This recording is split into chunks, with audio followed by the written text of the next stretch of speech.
Selamat bertemu lagi anak-anak. Hari ini kita akan belajar tentang gerak. Materi yang akan kita bahas adalah konsep gerak, kelajuan dan kecepatan, kelajuan rata-rata, dan yang terakhir nanti gerak lurus beraturan. Yang pertama, konsep gerak. Sebagai ilustrasi, misalnya ada sebuah bola berada di posisi A. Bola ditendang sehingga mengalami perubahan posisi. Sekarang posisinya ada di B. Maka bola dikatakan bergerak. Dari ilustrasi tersebut, maka dapat disimpulkan benda dapat dikatakan bergerak apabila mengalami perubahan posisi dari suatu titik acuan. Titik acuannya adalah titik A. Gerak bersifat relatif, artinya suatu benda dikatakan bergerak atau tidak tergantung pada titik acuannya. Contoh, orang siswa duduk di kelas. Berdasarkan titik acuannya, siswa tersebut bisa dikatakan sedang diam jika titik acuannya semua benda di sekitar siswa tersebut. Tapi dapat juga dikatakan sedang bergerak jika titik acuannya matahari. Mengapa demikian? Karena siswa tersebut ada di bumi, sedangkan bumi sedang bergerak mengelilingi matahari. Gerak sebenarnya dan gerak semu. Gerak sebenarnya adalah gerak benda dengan acuan diam. Benda betul-betul bergerak karena mengalami perubahan kedudukan. Contohnya, bis meninggalkan terminal. Kereta api berangkat menuju Yogyakarta. Baik bis maupun kereta api mengalami perubahan kedudukan. Gerak semu. Benda yang sebenarnya diam tetapi seolah-olah bergerak. Karena pengamat berada dalam sistem yang bergerak. Contoh, jika kalian berada dalam mobil yang sedang bergerak cepat, melihat keluar, maka tampak pohon-pohon bergerak. Pohon-pohon tampak berlari, padahal sesungguhnya diam. Matahari tampak bergerak dari timur ke barat, padahal sesungguhnya yang bergerak adalah bumi yang sedang mengelilingi matahari. Inilah yang disebut dengan gerak semu. Berdasarkan lintasannya, gerak terbagi 4. Yang pertama, gerak lurus. Gerak yang lintasannya lurus. Contoh, gerak bola yang ditendang mendatar.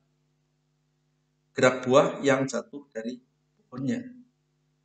Misalnya, buah kelapa yang jatuh dari pohonnya.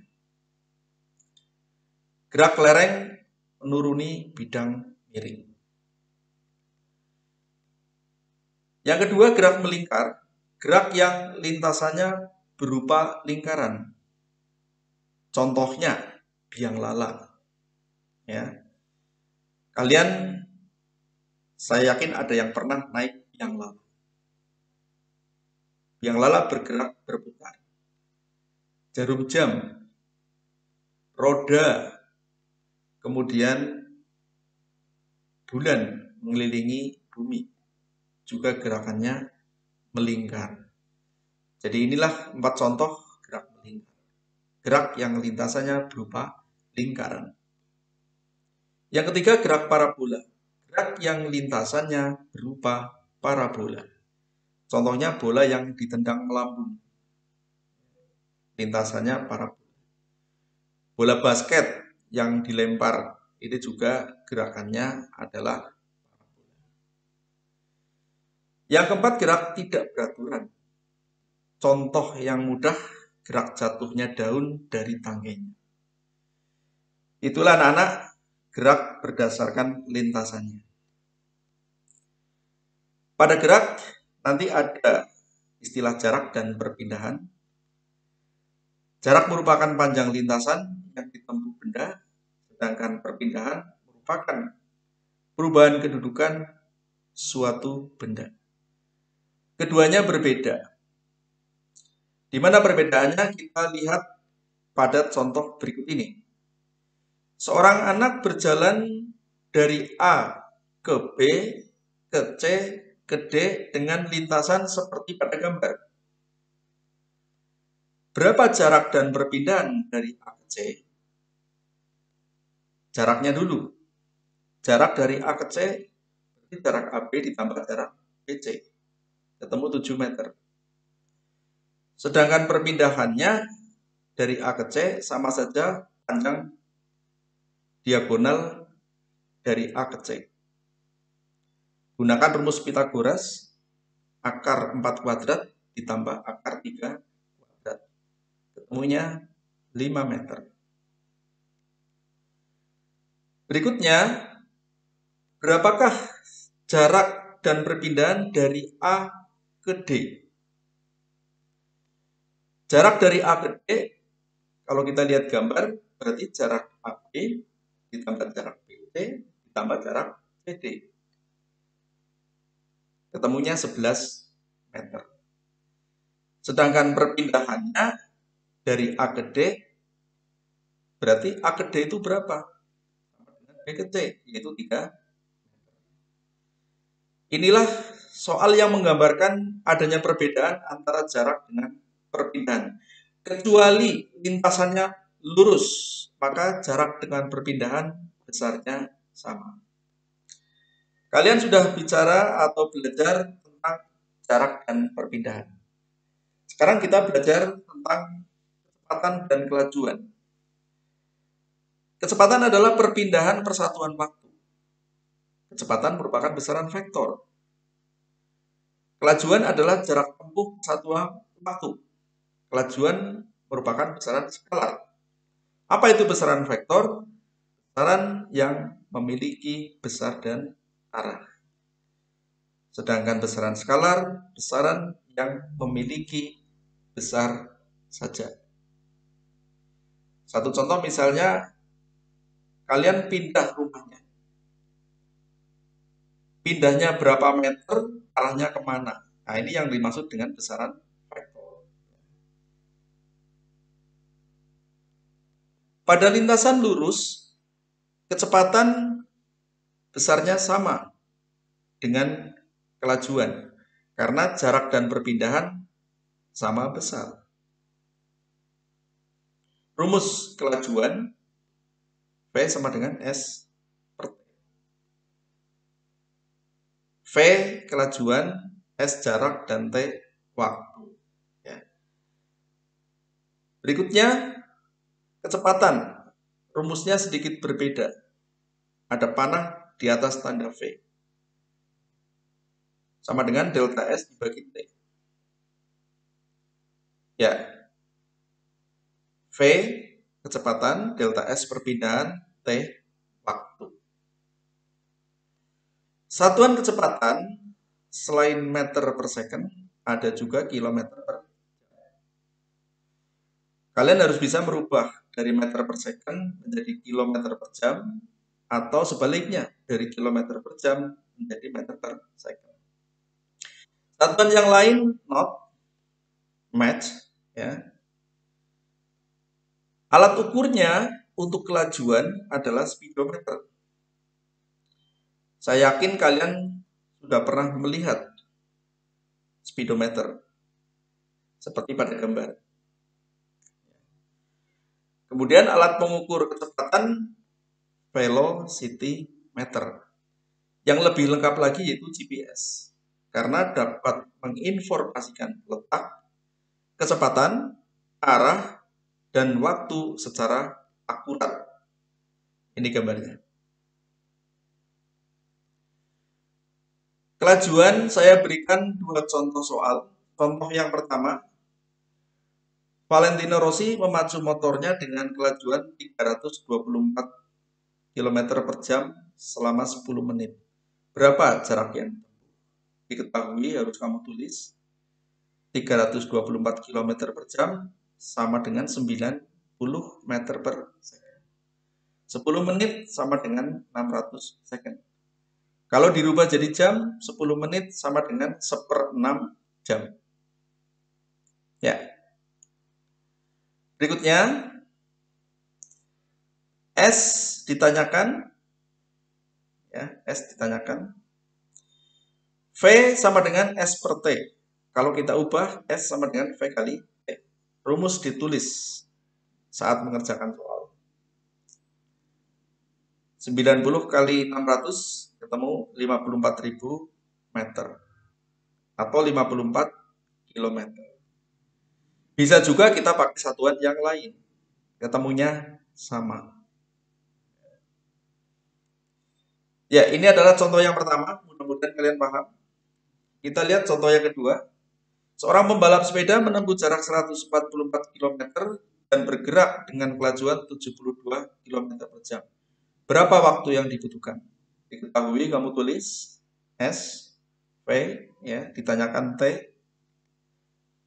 Gunakan rumus V sama dengan S per T, angkanya dimasukkan. Secara matematis kamu dapatkan T-nya yaitu 2 jam. 144 72 jam.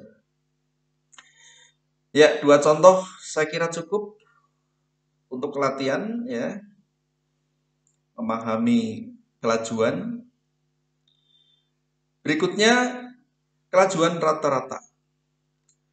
Seorang pengemudi mobil maupun motor sulit mempertahankan kelajuannya atau kecepatannya. Karena kelajuan atau kecepatan pada jarak jauh pasti mengalami perubahan. Permasalahannya jalan mungkin ramai, kemudian adanya traffic light, dan seterusnya. Sehingga yang mudah dihitung adalah kelajuan rata-ratanya.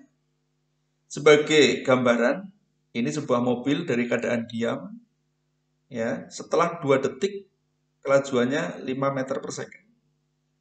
Setelah 4 detik jadi 7, ya, naik terus, ya, setelah 6 detik jadi 7,6, ya, mengalami perubahan kelajuan. Kita hitung kelajuan rata-ratanya. Tetapi kamu harus tahu dulu apa itu kelajuan rata-rata. Kelajuan rata-rata adalah hasil bagi jarak total yang ditempuh dengan selang waktu tempuhnya. Dirumuskan V rata-rata ada tanda garis di atasnya, sama dengan sigma S dibagi sigma T. Sigma S itu jumlah jaraknya.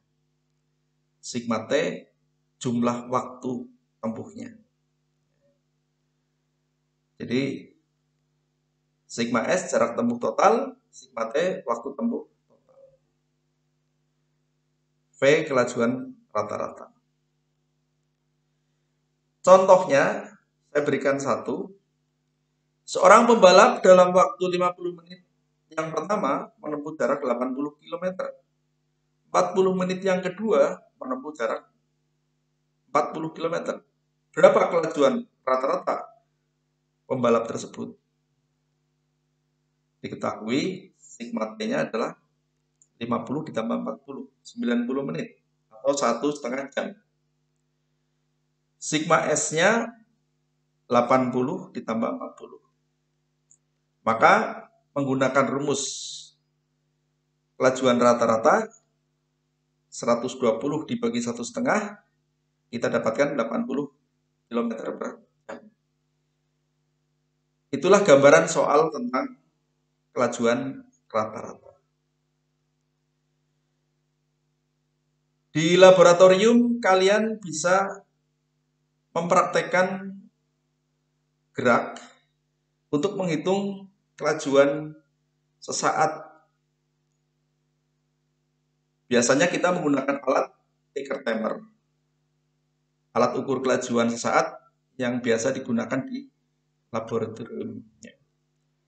Hasilnya berupa tanda titik-titik dengan jarak tertentu. Ticker timer itu seperti apa? Secara garis besarnya, ticker timer ini terdiri atas 2 bagian penting. Yang pertama adalah penggetar yang berwarna hitam. kemudian di bawah penggetar ada pita taker timer, biasanya ada karbonnya atau kertas karbon, sehingga pada saat pita ini nanti ditarik troli, penggetarnya dijalankan, maka pada pita tersebut akan terekam jejaknya berupa titik-titik. Untuk menjalankan taker timer ini biasanya menggunakan sumber listrik yang nanti dihubungkan pada terminal yang berwarna merah pada gambar ini. Ya, saya lanjutkan. Hasil yang diperoleh kita lihat ya. Apabila troli atau mobil-mobilan itu digerakkan ke kiri, maka gambar taker timernya, pita taker timer ini ada tanda F yang arahnya ke kiri. Titik yang pertama adalah yang paling kiri, sedangkan titik yang terakhir adalah yang paling kanan. Jika trolinya bergerak ke kiri, ditandai dengan huruf F, di situ ada panahnya. Melihat titik yang ada, makin ke kanan jaraknya makin dekat. Artinya troli itu mengalami perlambatan, sehingga ini adalah gerak diperlambat. Apabila jarak antar titik makin jauh, berarti trolinya makin cepat. Maka geraknya adalah gerak dipercepat. Apabila jaraknya sama, berarti kecepatannya tetap. Perlu diperhatikan nanti kalau kalian menghadapi soal, jika F ke kiri, titik pertama paling kiri dan titik akhir paling kanan. Kadang juga kita mendapati soal yang bukan pita ketik yang dihasilkan taker timer, tapi gambar yang serupa, tapi menggambarkan tetesan oli. Kalau untuk menggambarkan tetesan oli, gambarnya seperti di atas, artinya titik atau tetesan yang pertama adalah yang paling kanan. Tetesan terakhir paling kiri. Itu berarti jika ini adalah tetesan oli, maka yang paling atas justru gerak dipercepat. Yang tengah gerak diperlambat. Sedangkan yang bawah kecepatan tetap. Ini jika tetesan oli. Sebagai tambahan. Berikutnya, gerak lurus. Berdasarkan kecepatannya, gerak lurus terbagi dua, yaitu gerak lurus beraturan yang akan kita bahas, dan gerak lurus berubah beraturan yang akan kita bahas di lain waktu.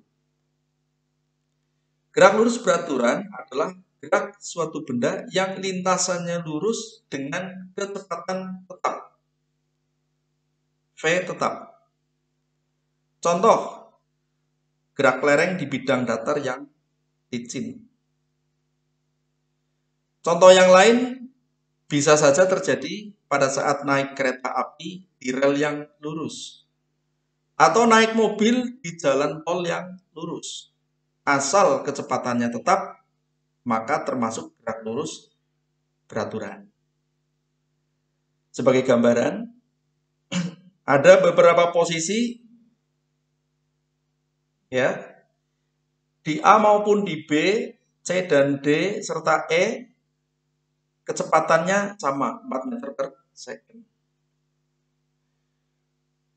Kemudian selisih waktunya dari A ke B 1 detik, B ke C juga 1 detik, dan seterusnya.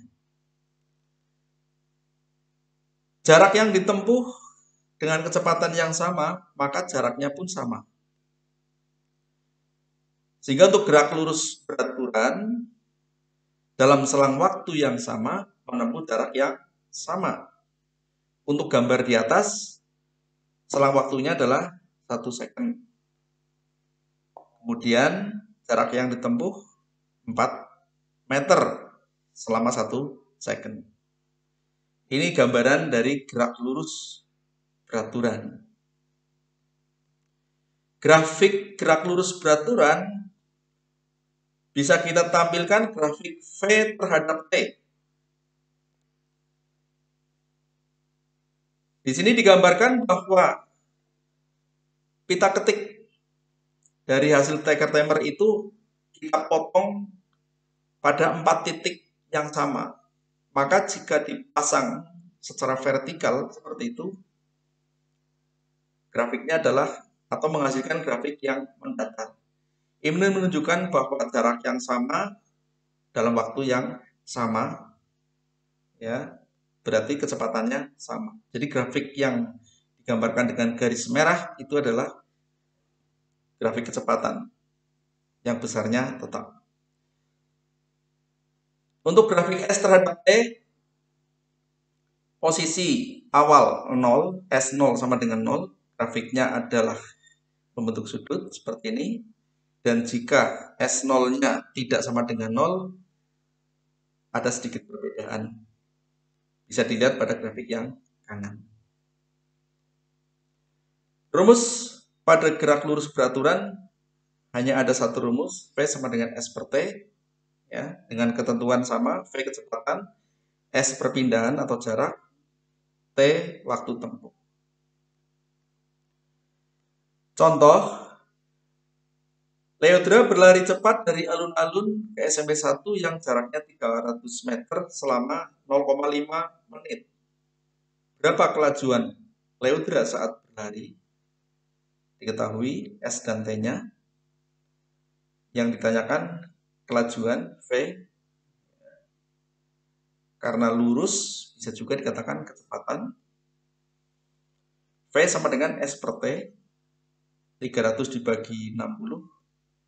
5 meter per second. Jadi Leodra itu lari dari alun-alun ke SMP 1 dengan kelajuan atau kecepatan tetap 5 meter per second. Berapakah jarak yang ditempuh setelah berlari selama 18 second? Ya, kita gunakan rumus S sama dengan V kali T. 5 kali 18, 90 meter. Jadi jarak yang ditempuh selama 18 detik adalah 90 meter. Ya, itu tadi kita bahas tentang GLB atau gerak lurus beraturan. Sampai sekian, terima kasih. Kita ketemu lagi di lain kesempatan membahas gerak lurus berubah beraturan.